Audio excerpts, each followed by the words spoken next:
Morning, students.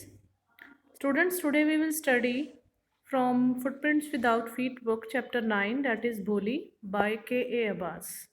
First of all, I will tell you about introduction part of the chapter. Bholi is the story of a girl who was slow learner and stammered. भोली एक ऐसी लड़की की कहानी है जो कि बहुत ही धीरे याद करने वाली और स्टैमर करने की उसको आदत थी। स्टूडेंट्स, स्टैमर का मतलब यहाँ पे होता है कि हम जब हकलाकर बोलते हैं, speak with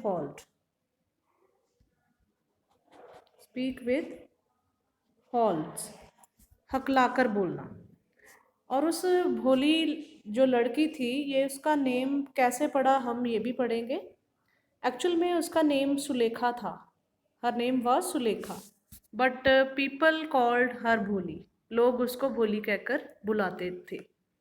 actually a part of her brain was damaged after she fell off the caught in her infancy. Infancy मतलब बचपन में।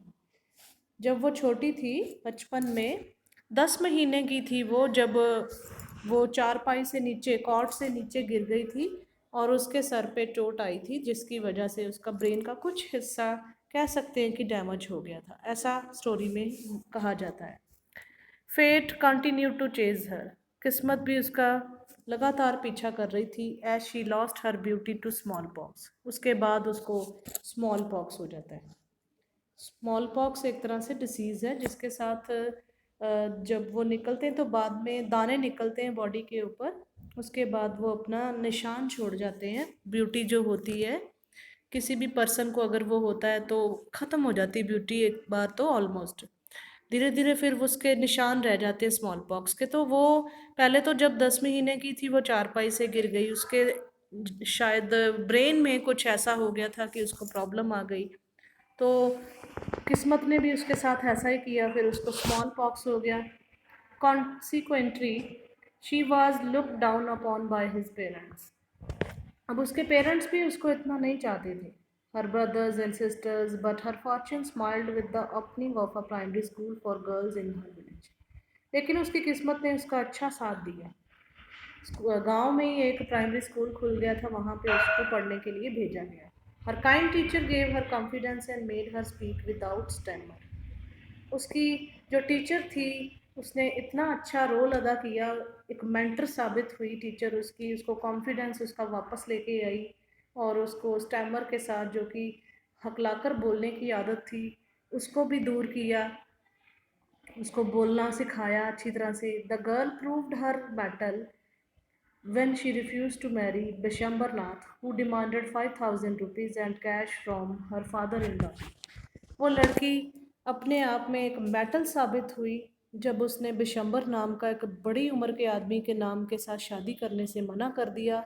वो भी तब मना किया जब वो डिमांड कर रहा था 5,000 रुपये एज ए डाउरी, दहेज के तौर पे उसके फादर से डिमांड कर रहा था, कैश 5,000 की। तो तब उस लड़की ने, भोली लड़की ने रिफ्यूज़ कर दिया। कैसे उस मैरिज से हम इसमें ये पढ़ेंगे। तो ये इंट्रोडक्शन पार्ट था स्टूडेंट। समरी हम शुरू करते हैं। Bholi the slow learner. Ramlal the numberdar of the village had 4 daughters and 3 sons।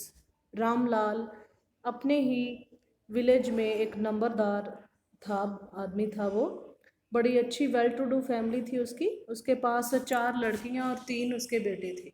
All his children were very healthy. उसके सारे बच्चे बड़े तंदुरुस्त थे, लेकिन एक उसकी लड़की को छोड़कर, जो कि हम ये भोली के बारे में पढ़ेंगे, वही डॉटर उसकी सुलेखा, जो सबसे छोटी थी। Actually when she was just 10 months old, जब वो 10 महीने की थी, she fell off the cot and a part of her brain was damage. जब वो 10 महीने की थी तो वो चारपाई से गिर गई थी और उसका ब्रेन डैमेज हो गया था। At the age of 2 years old, जब वो 2 साल की हो गई, she had an attack of smallpox. तब उसको स्मॉल पॉक्स हो गया, एक डिसीज़ है, चेचक का रोग है, वो हो गया। And her face was permanently disfigured by deep black pockmarks. तो उसका फेस जो है बाद में डिसफिगर्ड, उसको अगली बना गया, कुरूप कर गया, जो कि permanently every time, for ever रहने वाले पॉक मार्क्स, उस चेचक के निशान रह गए उसके चेहरे पे, उसकी बॉडी के ऊपर। ब्लैक कलर के वो चेचक के दाग वैसे ही रह गए। She started speaking at the age of 5 years। हकलाने की तो उसको पहले से प्रॉब्लम हो गई थी, जब वो 10 मंथ की थी, गिर गई थी चारपाई से। बट शी स्टैमर्ड, और उसने, लेकिन वो बोलती तो हकलाकर बोलती। सो उसको हर कोई भोली कहकर बुलाने लग गया। अब फादर की वरीज कैसे बढ़ती जाएंगी हम देखेंगे इसमें। Bholi was considered as a witless fool. अब भोली को एक तरह से क्या कहा जाने लगा, हम कह सकते हैं कि उसको ऐसे ही कहा जाने लगा कि वो विटलेस है, कुछ जवाब नहीं दे पाएगी, मूर्ख है। उसके सारे फैमिली मेम्बर्स उसको ऐसे ही समझने लग गए थे। नन केयर फॉर हर, कोई उसकी केयर नहीं करता था। Her eldest sister Radha had already been married, Radha सबसे बड़ी थी, उसकी शादी हो चुकी थी। And the second sister Mangala's marriage had also been fixed, उसकी दूसरी सिस्टर मंगला थी जो, उसकी साथ शादी भी ऑलरेडी फिक्स हो गई थी। Now the father was worried only about भोली। फादर इसमें ना स्टोरी में कुछ कंसर्न्ड दिखाया जाएगा, उसको अपनी डॉटर की भोली की बड़ी चिंता रहती थी। लेकिन जो मदर थी वो बहुत क्रूवल थी। हालांकि मदर को हम गॉड का दर्जा देते हैं, लेकिन इस स्टोरी में मदर कुछ ऐसी दिखाई गई है, वो वरी नहीं करती थी इतनी। ठीक है। भोली गोज टू स्कूल। फॉर्चुनेटली क्या हुआ, एक प्राइमरी स्कूल ओपन हुआ उसी विलेज में। तो जो गांव का तहसीलदार साहिब था, वो शुरुआत करने के लिए, इनागुरेट करने के लिए आया हुआ था। तो उसने रामलाल को सजेशन दिया to set an example before the village by sending his daughters to the school, कि अपनी डॉटर को स्कूल भेजे। Although Ramlal and his wife were not in favour of girls education. हालांकि रामलाल और उसकी वाइफ लड़कियों की एजुकेशन के लिए इतनी राजी नहीं थे इस फेवर में। But Ramlal did not dare to disobey tehsildar, but वो, उसकी जरूरत नहीं थी रामलाल की, वह तहसीलदार साहिब को ना कर सके। सो दे डिसाइडेड टू सेंड भोली to school.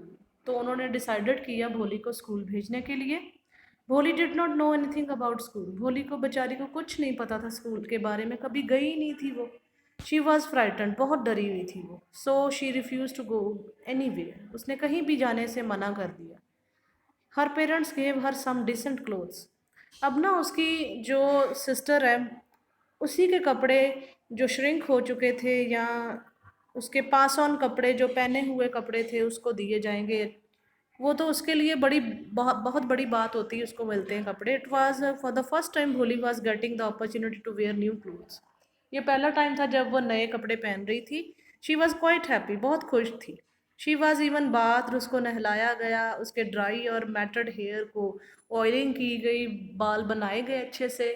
She thought that she was being taken to a place better than her house. शायद उसके दिमाग में यही घूम रहा था कि घर से तो कोई अच्छी जगह होगी जहाँ पे उसको भेजा जा रहा है। Next, I will explain you in next video, students. Till here you can listen through the summary of the chapter. Thank you, students.